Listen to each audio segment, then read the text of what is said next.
नारायण राणे हे काही असेच मोठे नेते झालेले नाही आहेत. यासाठी त्यांना अनेक केसेस स्वतःच्या अंगावर घ्याव्या लागल्या, अनेक भानगडी सुद्धा कराव्या लागल्या, मारामाऱ्या कराव्या लागल्या आणि मर्डर सुद्धा. नारायण राणेंच्या राजकीय कारकिर्दीचा जो पट होता तो महाराष्ट्रासमोर भरत गोगावले हे उलगडून सांगत होते. म्हणजे तशी कुजबूज महाराष्ट्राच्या कानावर होतीच, पण हे भरत गोगावले हे नव्यानं महाराष्ट्राला या नारायण राणेंचं कौतुक सांगत होते ना. म्हणजे हे भरत गोगावले नारायण राणेंचं जे महात्म्य वर्णन करत होते त्यामध्ये कौतुक होतं, कुचेष्टा होती का घेतलेला बदला सूड होता, याविषयी आपण सविस्तर विश्लेषण पाहणार आहोत. तत्पूर्वी चॅनलला सबस्क्राईब केलं नसेल तर पहिल्यांदा जरूर सबस्क्राईब करा. मित्रांनो, तुम्ही शोले चित्रपट पाहिला असेल. शोलेमध्ये अमिताभ बच्चन आणि तो धर्मेंद्र हे दोन हिरो असतात आणि त्या धर्मेंद्रला लग्न करायचं असतं आणि बोलणी करायला कोणी नसतं. त्यावेळेस हा अमिताभ बच्चन जातो बोलणी करायला. आता बोलणी करायला गेल्यानंतर माझा मित्र फार चांगला आहे पण कधी कधी दारू पितो, त्याला व्यसन नाही लागलेलं, तो जुगार पण खेळतो आणि कधी कधी तर तो पार कुठे जातो ते पण सांगतो. म्हणजे हा मित्र लग्न जमवायला गेलेला असतो का मोडायला गेलेला असतो हे त्यालाच माहिती. अगदी तीच शोलेची कथा आता आपल्याला ऐकायला मिळाली त्या भरत गोगावले यांच्याकडून.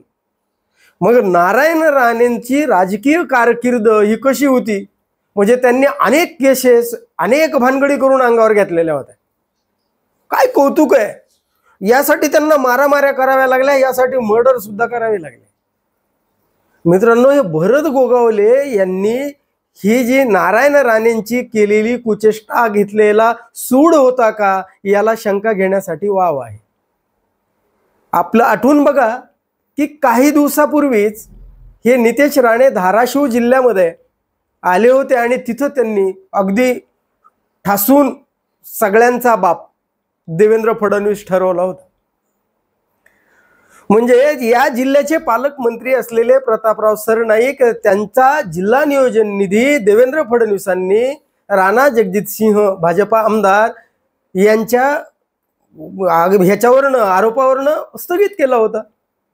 आणि मग हे नितेश राणे इथे येऊन म्हणाले की तुम्ही किती गमजा मारा, नाटकं करा, काय बळाची ताकद दाखवायची भाषा करायची ते करा, पण इथं तुमचा सगळ्यांचा बाप वरती जो बसलाय मुख्यमंत्री म्हणून तो देवेंद्र फडणवीस तुमचा बाप बसलाय. हे नितेश राणे बरळून गेले. पण ती गोष्ट कुठंतरी या शिंदे गटाचा बाप हा देवेंद्र फडणवीस ठरवल्याची सल कुठेतरी या शिंदे गटाच्या मनामध्ये खोलवर रुतून बसलेली होती आणि ती मळमळ, ती सल, ती दुःखाची भावना, ती वेदना ती कधी ना कधी बाहेर निघणार होती आणि ती नक्कीच आज बाहेर निघलेली दिसते. कारण हे नितेश राणेचे वडील असलेले हे नारायण राणे यांचं वर्णन हे भरत गोगावले करतात आणि हे वर्णन केल्यानंतर ना भाजपातून जो नितेश राणेंनी ठरवलेला सगळ्यांचा बाप असलेला देवेंद्र फडणवीस बोलले यावर. म्हणजे त्या नारायण राणेंसाठी मैदानात नाही उतरले ना नितेश, म्हणजे यांच्यासाठी ना ते चंद्रशेखर बावनकुळे त्या नारायण राणेंच्या बचावार्थ पुढे आले का रवींद्र चव्हाण यावर बोलले. शेवटी बापाच्या बचावाकरता स्वतःच्या मुलालाच यावं लागतं. जरीही सगळ्यांचा कुणाचाही बाप देवेंद्र फडणवीस ठरवला तरीही आपल्या वडिलांचा बचाव करायला आपल्या बापाच्या रक्षणार्थ मुलालाच शेवटी मैदानात उतरावं लागलं. आणि मग त्यांनी ते ह्या भरत गोगावलेंना सांगितलं की भरत गोगावले तुम्ही अज्ञानी आहात.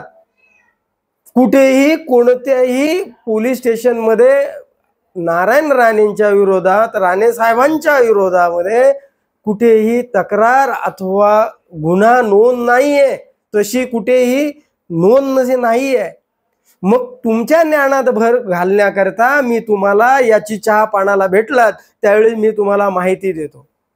मग आता हे नितेश राणे म्हणजे जे काही आत्ता नारायण राणेच्या बचावार्थ पुढे आले, आता खरोखर देवेंद्र फडणवीस, भाजपा म्हणजे चंद्रशेखर बावनकुळे, रवींद्र चव्हाण हे कुणीतरी या नारायण राणेंच्या बचावासाठी पुढे येतील काय?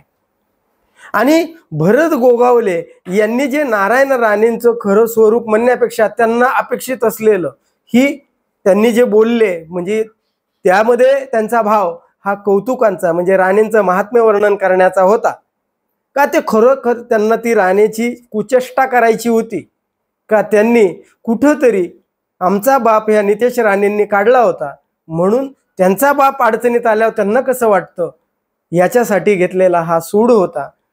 यामध्ये नेमकं काय होतं यावर आपलं काय मत आहे कमेंट करून जरूर सांगा. आणि हा व्हिडिओ जर खरोखर आपल्याला आवडला तर लाईक, शेअर आणि सबस्क्राईब करायला विसरू नका. धन्यवाद. जय महाराष्ट्र.